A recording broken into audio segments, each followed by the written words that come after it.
सबको जय मसीह की। आज मैं जो ये वीडियो बना रही हूँ ये मैंने बनाया है प्रभु यीशु की जो 10 आज्ञाएं हैं ना उसके ऊपर चर्चा करने के लिए, उसको समझाने के लिए, क्योंकि बाइबल के वचन में ये लिखा हुआ है कि वचन की कमी के होने के कारण मेरी प्रजा नाश हो रही है। तो मैं ये वीडियो इसलिए बना रही हूँ क्योंकि मेरे पास एक वीडियो आया जिसमें ये दिखाया कि आज दंगे हुए हैं अमृतसर के अंदर, चर्च को बंद करवाया गया है। तो मुझे लगा कि मुझे ये वीडियो बनाना चाहिए क्योंकि जो नॉलेज मुझे है, जो बाइबल पढ़ के मुझे नॉलेज आई, क्योंकि मैं आपको बता रही हूँ कि मैं 2019 में परमेश्वर को जानना शुरू हुई हूँ, सितंबर 2019 में। उससे पहले मुझे परमेश्वर के बारे में कुछ नहीं पता था।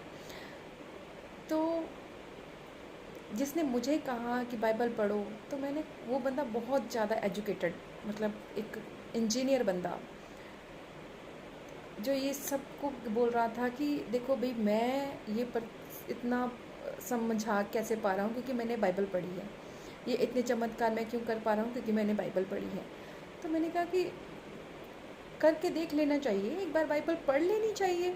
तो मैंने इसलिए बाइबल पढ़नी शुरू करी थी, सिर्फ कि किसी ने बोला तो क्यों ना उसको उसके साथ झगड़ा करने की बजाय, क्योंकि मैं खुद कट्टरवाद थी, क्योंकि हम लोग हालेलुया का मजाक उड़ाते होते थे, ठीक है। लेकिन जब से परमेश्वर के बारे में पता लगा, डर लगता है, अब डर लगता है कि नहीं, ये बहुत हम गलत करते थे, ठीक है।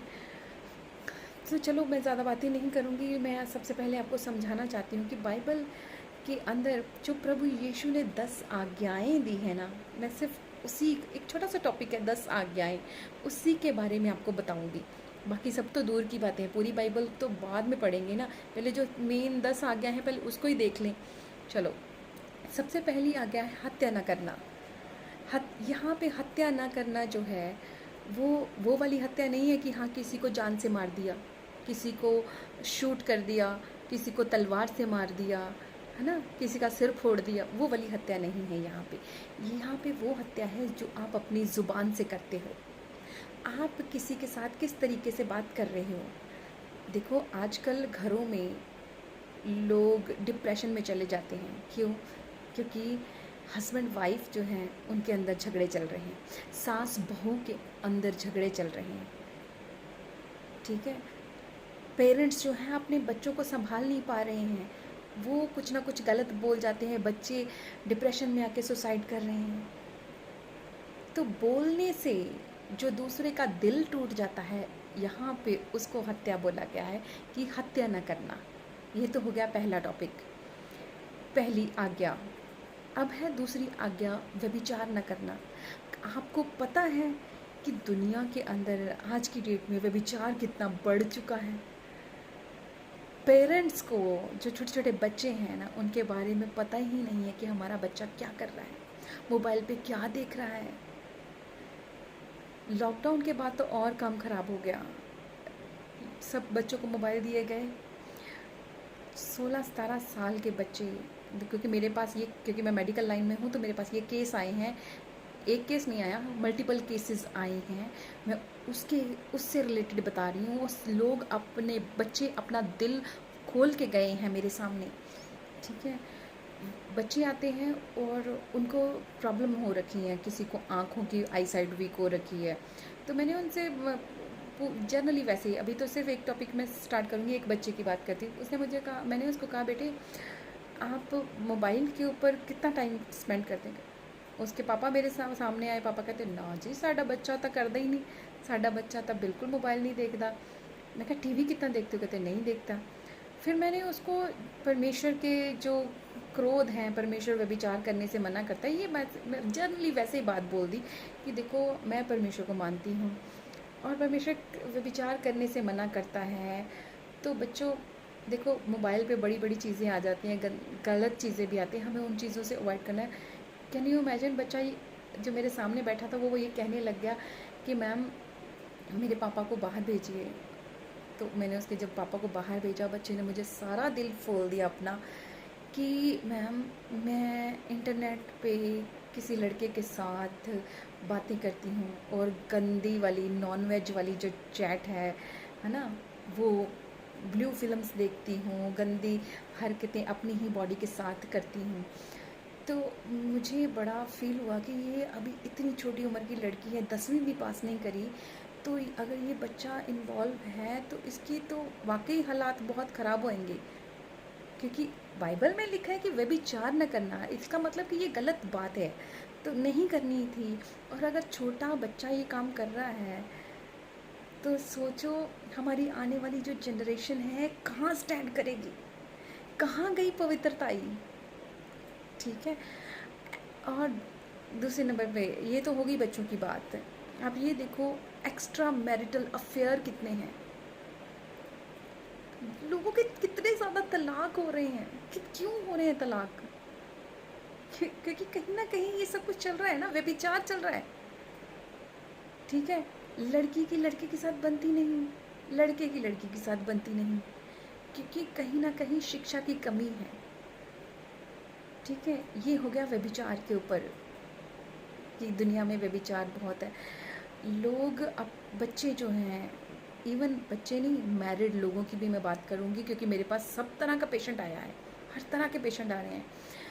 लोग अपनी प्रॉब्लम बता रहे हैं, वो कह रहे हैं कि हम अकेले बैठ के गलत काम कर रहे हैं, वाइफ के साथ सेटिस्फेक्शन नहीं है, वाइफ को हस्बैंड के साथ सेटिस्फेक्शन नहीं है, वो अपनी बॉडी के साथ खुद गलत कर रहे हैं। ये एक व्यभिचार है।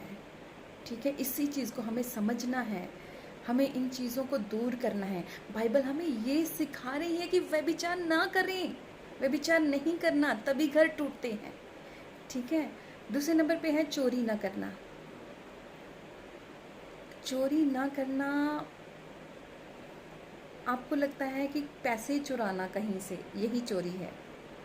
नहीं नहीं, ये चोरी नहीं है। आप जब अपनी वाइफ से कहते हो कि मैं बस घर से कहीं घूमने के लिए जा रहा हूँ, मेरी मीटिंग का बस 2-3 दिन का टाइम है, और वो आप कहीं और जाके स्पेंड करते हो, किसी लड़की के साथ बाहर जा रहे हो। ठीक है। ये भी चोरी है। चोरी करना ये सिर्फ ये नहीं है कि आप किस चीज़ों की चोरी कर रहे हो। ठीक है। बहुत सारी चीज़ें आती हैं चुराने में। ठीक है। आप किसी से गलत बातें कर रहे हो, है ना, और उसके और अपने जो घर में हैं बाहर कुछ करके आते हो और घर में आके कुछ और बताते हो, ये भी एक चोरी करना है। ठीक है। नेक्स्ट है झूठी गवाही ना देना। आज के टाइम में कितने लोग हैं जो कभी किसी ने किसी के खिलाफ झूठी गवाही नहीं दी। बहुत बुरा हाल है। थानों में ना फाइलें भरी पड़ी हैं झूठ की वजह से। जो एग्जैक्ट बंदा होता है, जिसको सज़ा होनी चाहिए, उसको नहीं होती। बेचारे दूसरे लोग मर रहे हैं।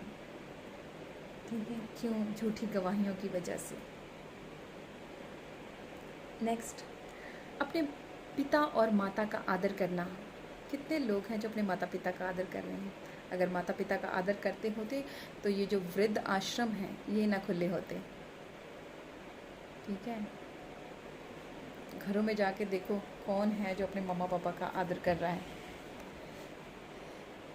ठीक है। नेक्स्ट है अपने पड़ोसी से अपने समान प्रेम करना। इसका मतलब है अपने पड़ोसी से, क्या आप अपने पड़ोसी से अपने समान प्रेम रखते हो? अगर आप चाहते हो ना कि आपके घर की बहू बेटियां की इज़्ज़त जो है सामने वाले घर आपके आस पड़ोस के लोग करें, तो आपको दूसरों की बहू बेटियां जो है ना उनकी इज़्ज़त करनी पड़ेगी, सही नज़र से उन्हें देखना पड़ेगा। ठीक है। अपने पड़ोसी से अपने समान प्रेम रखना। क्यों? क्योंकि आपके रिश्तेदार इतने जो हैं वो काम नहीं आएंगे, सबसे पहले आपका पड़ोसी काम आएगा। इसलिए बहनों भाइयों की तरह उनके साथ रहना पड़ेगा हमें, उनके दुख तकलीफ़ों में उनका साथ देना पड़ेगा। जैसे आप अपनी रिस्पेक्ट चाहते हो कि वो आपसे करे, आपको पहले उनकी करनी पड़ेगी। ये है अपने पड़ोसी से अपने समान प्रेम रखना। नेक्स्ट है तू मुझे छोड़ दूसरों को ईश्वर करके न मानना। कितनी बड़ी बात कही है परमेश्वर ने कि तू मुझे छोड़ दूसरों को ईश्वर करके ना मानना। वो क्यों कहा? वो क्यों कहा है परमेश्वर ने? क्योंकि लोग क्या रहे हैं यहाँ पे। लोगों को परमेश्वर ने बता दिया कि मैं तुम्हारे खुद के अंदर हूँ। एक हमारा ये जो शरीर है मिट्टी है, एक तरह की मिट्टी है, ठीक है, और इसके अंदर एक आत्मा है। अगर ये आत्मा अभी बाहर निकल जाए तो मैं यहीं की यहीं ढेरी हो जाऊंगी, ठीक है। जिनको पता लगेगा वो मुझे देखने आएंगे, जो भी मुझे देखने आएंगे वो कहेंगे कि वो मर गई, तो मुझे जला देंगे, है ना, या दफना देंगे। अब मतलब रीति रिवाज के अकॉर्डिंग, जो हर एक धर्म के अकॉर्डिंग होता है, तो वो उस तरह से मेरे साथ करेंगे। तो मेरी बॉडी तो हो गई ना। तो परमेश्वर ने लिखा है कि तू मुझे छोड़ किसी और की आराधना ईश्वर करके न मानना, ठीक है। परमेश्वर ने ये नहीं लिखा कहीं पे भी कि आप मूर्तियों की पूजा करो, ठीक है। मतलब उसने ये भी लिखा है, तू अपने लिए कोई मूर्ति खोद कर ना बनाना, न किसी की प्रतिमा बनाना जो आकाश में व पृथ्वी पर व पृथ्वी के जल में उनको दंडवत ना करना, ठीक है। देखो, मैं खुद यही कहती हूँ कि हम मूर्ति तो एक इंसान ने बना दी, ठीक है। हम क्यों मूर्तियों की पूजा के पीछे लगे हुए हैं? हम क्यों कोई जो तस्वीर लगा लेते हैं दीवारों के ऊपर, हम क्यों उन चीज़ों की पूजा करते हैं? जोत जगाते हैं ना, जोत जगा रहे हैं। हम क्यों जोत जगा रहे हैं? एक जोत हमारे दिल के अंदर जल रही है। अगर वो जोत बुझ जाए तो हम मर जाएंगे। वो जोत है, हमें उसकी रिस्पेक्ट करनी है, हमें उसको समझने की कोशिश करनी है, हमें उससे ज़िंदा रखना है। किस तरीके से ज़िंदा रखना है? अपनी आत्मा को सही तरीके से, लोगों की रिस्पेक्ट करनी है। ये मतलब मैं समझाना ही नहीं आ रहा मुझे क्या मतलब अगर हम दूसरों की रिस्पेक्ट करेंगे ना, तो परमेश्वर हमसे खुश होगा। जिसने हमें बनाया है वो हमसे खुश होगा, ठीक है। दिए जलाने से कुछ नहीं होगा। हर एक बंदे के अंदर एक जोत जल रही है, जिसको आत्मा बोला जाता है, जिससे पता लगता है कि वो जिंदा इंसान है, ठीक है। हर एक बंदा जो जिंदा है उसके अंदर एक जोत है, हमें उसकी रिस्पेक्ट करनी है। हमें दुनियावी दिए जलाने की ज़रूरत नहीं है, समझे आप? ठीक है, नेक्स्ट है,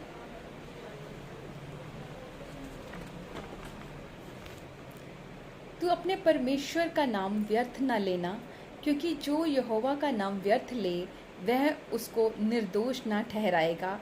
यह आज्ञा परमेश्वर का नाम व्यर्थ लेने के विरुद्ध दी गई थी। हमें परमेश्वर का नाम को हल्के नहीं लेना चाहिए। मतलब कसम नहीं खानी चाहिए, झूठी शपथ। मतलब आप देखो, इसमें इतना लिखा गया है कि शपथ नहीं खानी चाहिए, कसम नहीं। हम लोग जो आम ही कहते हैं ना, मैंने तेरी सौन लगे, अब मैंने तेरी कसम लगे, है ना। इसमें कहा है कि तू मेरा नाम व्यर्थ ना लेना, मतलब झूठी हमें कस्में नहीं खानी।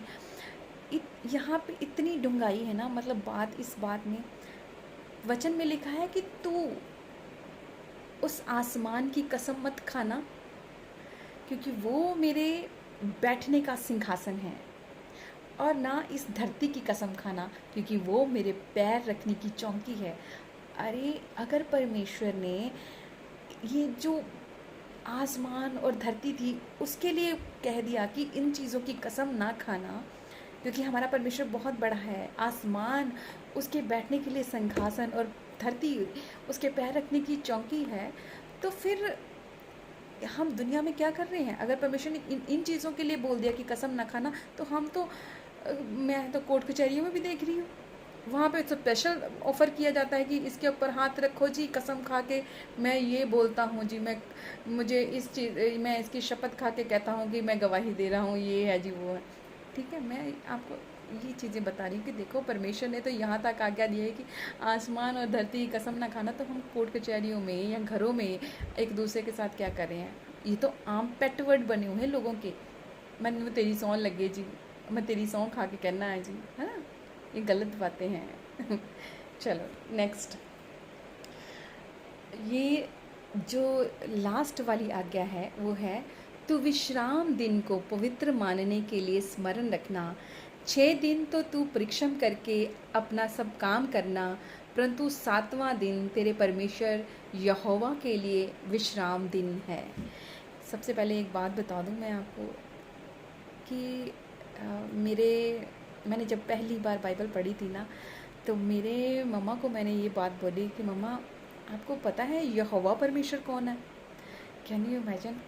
मैं 38-39 साल की हो गई हूँ अभी, और मैं 36 साल की थी जब मैंने पहली बार परमेश्वर को समझना शुरू किया था।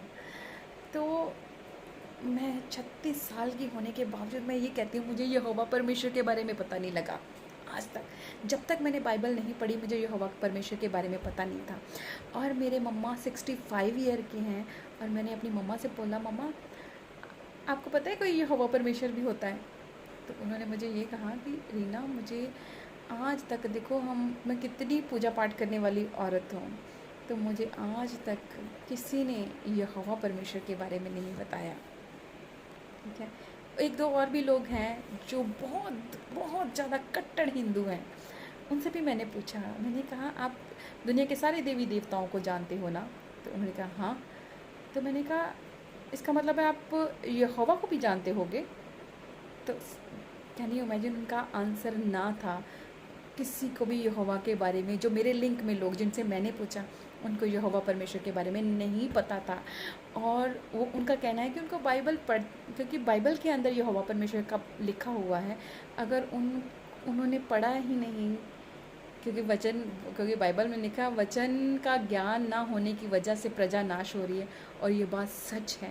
आज के लोगों को वाकई ही वचन के बारे में पता नहीं है। ये जो 10 आज्ञाएं मैंने आपको बताई हैं, जिनको पता है, आई थिंक वो अमल करेंगे, अमल कर रहे होंगे, शायद इसीलिए सब कुछ अच्छा चल रहा होगा उनकी लाइफ में। और मैं 2019 में परमेश्वर को जानना शुरू हुई हूँ, और मैं सबसे पहले ना यही 10 आज्ञाओं को मानने के पीछे लगी हुई हूँ कि मैं इन चीज़ों को पकड़ के रखा हुआ है कि हाँ, पहले मैं खुद फॉलो करूँ, तभी मैं किसी को समझा सकूँगी। ठीक है, तो मैंने यही आपको मैं 10वीं आज्ञा मैं आपको बता दूँ। उसने कहा विश्राम, 7वां दिन, मतलब 6 दिन, हफ्ते के जो 6 दिन हैं आप काम करिए, लेकिन एक दिन जो 7वां दिन है, एतवार का दिन है, रविवार का दिन है, वो परमेश्वर को दीजिए। आपको पता है पूरे वर्ल्ड में संडे का दिन क्यों मनाया जाता है? क्योंकि ये भी बाइबल के अंदर लिखा हुआ है।